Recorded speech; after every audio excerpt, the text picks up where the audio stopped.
Hi ఈ poster చూశారు కదా. సలార్ ప్రొడ్యూసర్ రిలీజ్ చేశారండి. 3 రోజుల్లో 402 కోట్లు వసూలు చేసినట్టు ప్రపంచవ్యాప్తంగా మొత్తం అన్ని లాంగ్వేజెస్ కలిపి 402 కోట్లు వసూలు చేసినట్టు పోస్టర్ రిలీజ్ చేశారు సలార్ ప్రొడ్యూసర్స్ అయితే. కానీ దీంట్లో కొంచెం అవాస్తవం ఉందని చెప్తున్నారు. కొంతమంది 350 కోట్లు అని చెప్తున్నారు. వీళ్ళైతే అఫీషియల్గా అయితే 402. మరి ఇప్పుడు 402 కోట్లు వచ్చింటే దాన్ని ట్యాక్స్ పే చేయాల్సి ఉంటుంది కాబట్టి అది నిజమై ఉంటుంది. వాళ్ళు సరదాగా అయితే వేసుకోరు కదా. ఇప్పుడు ఏదైతే పోస్టర్ చూపించారో 402 కోట్లు, దీనికైతే వాళ్ళు ట్యాక్స్ పే చేయాల్సి ఉంటుంది కాబట్టి గవర్నమెంట్కి అంత రిస్క్ అయితే వాళ్ళు చేయరనిపిస్తుంది. ఇది నిజమై ఉండొచ్చు. కాకపోతే ప్రభాస్ ఫ్యాన్స్ కోసం ఒక 10 కోట్లు 20 కోట్లు ఎక్స్ట్రా చెప్పి ఉండొచ్చు. కానీ ఎందుకంటే లాంగ్ రన్ ఇంకా చాలా ఉంది కాబట్టి దానిలో అడ్జస్ట్ చేసుకుంటారేమో. ప్రస్తుతానికైతే 3 రోజుల్లో 402 కోట్లు అయితే ఒక టార్గెట్ని అయితే సెట్ చేసింది. ఇది మంచి హిస్టారికల్ అనమాట. ఇంకా ప్రభాస్ కెరియర్లోనే ది బెస్ట్ వచ్చింది ఆటోమేటిక్గా. ఇంకపోతే ఇది మీరు చూస్తే డంకీ నుంచి చాలా ఇబ్బంది కలిగిస్తున్నారు. చాలా నార్త్ ఇండియా మొత్తం కూడా డంకీకి థియేటర్లు ఎక్కువ ఉన్నాయి.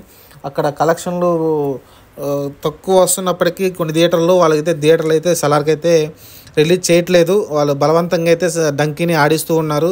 ఇది కొంచెం అయితే పార్షియాలిటీ కనిపిస్తుంది. ఎందుకంటే డంకీకి నెగిటివ్ టాక్ వచ్చింది, సలార్కి మంచి పాజిటివ్ టాక్ వచ్చినప్పుడు థియేటర్లు అయితే రిలీజ్ చేయాలి. చూడాలి మరి క్రిస్మస్ రోజు తర్వాత ఏదైతే 26వ తారీఖు ఉందో అక్కడ నుంచి ఏమైనా కొన్ని థియేటర్లు ఏమో రిలీజ్ చేస్తారేమో సలార్ కోసం. అప్పుడైతే కలెక్షన్లు అయితే ఇంప్రూవ్ అయ్యే అవకాశం ఉంది. నార్త్ ఇండియాలో అయితే ప్రస్తుతానికి బాగానే వసూలు చేస్తుంది. 20 కోట్లు 16 కోట్లు 18 కోట్లు అలా అయితే వసూలు చేస్తూనే ఉంది కాబట్టి పర్లా కొంచెం సాలిడ్గానే ఉంది. ఇంకా బెటర్ ఇంప్రూవ్మెంట్ అయితే ఉండాలి.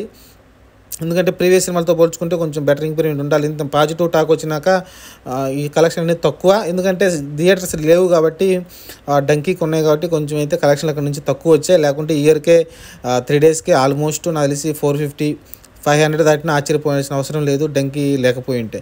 ఓవరాల్గా అయితే మరి సినిమా అయితే పాజిటివ్ టాక్ తోటి వెళ్ళిపోతుంది. కొంతమంది చాలా అభ్యంతరాలు పెడుతున్నారు. కర్ణాటక నుంచి ఉగ్రం సీక్వెల్ లాగా అనిపిస్తుంది, లేకుంటే ఉగ్రం వేరే వర్షన్ అని చెప్తున్నారు. ఏమైనప్పటికీ తమిళనాడు నుంచి కానీ కేరళ నుంచి కానీ కర్ణాటక నుంచి అయితే కొంచెం బాగానే కంటిన్యూషన్గా అయితే ఒక స్టడీగా అయితే కలెక్షన్లు వస్తున్నాయి, పడిపోకుండా అయితే డ్రాప్ కాకుండా. ఇంకా తెలుగు రాష్ట్రాల్లో అయితే అద్భుతం చేస్తుంది. ఇంకా తెలిసిందే కదా, ఆంధ్రప్రదేశ్లో అయితే టికెట్ రేట్లు తక్కువ ఉన్నాయి. 2 సమానంగా అయితే వసూలు అవుతూ ఉన్నాయి. అక్కడ 11 కోట్లు ఇక్కడ 11 కోట్లు 2 సమానంగా అయితే వసూలు అవుతూ ఉన్నాయి. నాకు తెలిసి ఇంకొక 2 డేస్ 3 డేస్లో అయితే నాకు తెలిసి ఈ వీకెండ్ కల్లా బ్రేక్ ఇన్ అయితే కంప్లీట్ కాబోతుంది ఆంధ్రప్రదేశ్లో. నెక్స్ట్ వచ్చేదంతా ప్రాఫిట్ ఉంటుంది. ఏదైతే ఆదిపురుషు రాధేశ్యామ్ ద్వారా ఏదైతే లాస్ అయ్యారో కొంతమంది డిస్ట్రిబ్యూటర్లు ఎగ్జిక్యూటర్స్ అయితే ఉన్నారో వాళ్ళైతే ఈ సినిమా ద్వారా అయితే మంచి ప్రాఫిట్లు తీసుకోబోతున్నారు అయితే క్లియర్గా అర్థమవుతుంది. చూడాలి మరి. ఓవరాల్గా ఇప్పటికైతే రేపు క్రిస్మస్ ఉంది, సండే ఉంది కాబట్టి సండేకి బాగానే ఉంది కాబట్టి క్రిస్మస్ రోజు 4వ రోజు మరి ఇంకొక కనీసం 60-70 కోట్లన్నా వస్తుందేమో చూడాలి. వచ్చిందంటే మటుకు ఇంకా ఎవరు ఆపలేరు. 500 కోట్లు ఈజీ మార్కుని అయితే 5 రోజుల్లో క్లియర్ చేసి వస్తుంది అనిపిస్తుంది. 4 రోజుల్లో 450 కోట్లు, 5 రోజుకి వచ్చేసరికి 500 కోట్లు అయితే వసూలు చేసే అవకాశం కనిపిస్తుంది. ఇది ఒక గ్రేట్ అచీవ్మెంట్ అవుతుంది ప్రభాస్ కెరియర్లో. నెక్స్ట్ ఇలాంటి ఓవర్మాస్ వస్తుందా లేదంటే చెప్పలేము. కానీ ఒక హైప్ అయితే వచ్చేసింది. ప్రభాస్ని చాలా రోజుల తర్వాత ఒక మంచి సాలిడ్గా చూపించినందుకైతే ప్రశాంత్ నీల్కి థ్యాంక్స్ చెప్పుకుంటున్నారు ప్రభాస్ ఫ్యాన్స్ అయితే. ఓవరాల్గా చాలామంది అతను సైలెంట్గా ఉన్నాడు అంటే ఆ సినిమా క్యారెక్టరైజేషన్ అట్నే ఉంది. ఎందుకంటే అతను సైలెంట్గా ఉంటాడు, సైలెంట్గా ఉన్న తర్వాత చాలా వైలెంట్గా అవుతాడు స్నేహితుడి కోసం వస్తే. కాబట్టి అతని మనస్తత్వం, ఆ క్యారెక్టర్ డిజైన్ అలా ఉంది అనిపిస్తుంది నాకైతే. అది ప్రభాస్ లోపం కాదు, ప్రశాంత్ నీల్ లోపం కాదు. ఏదైతే డైరెక్టర్ ఉన్నాడో ప్రశాంత్ నీల్ ఆ క్యారెక్టర్ని అలా డిజైన్ చేశాడని నాకు అనిపిస్తుంది. కొంచెం లేజినెస్ అయితే కనిపిస్తుంది ఫైట్స్లో కావచ్చు, లేకుంటే వేరే చోట్ల చాలా రకాలు కనిపించినప్పుడు చాలా లేజీగా నడుస్తున్నట్టు, లేజీగా ఫైట్ చేస్తున్నట్టు అనిపిస్తుంది.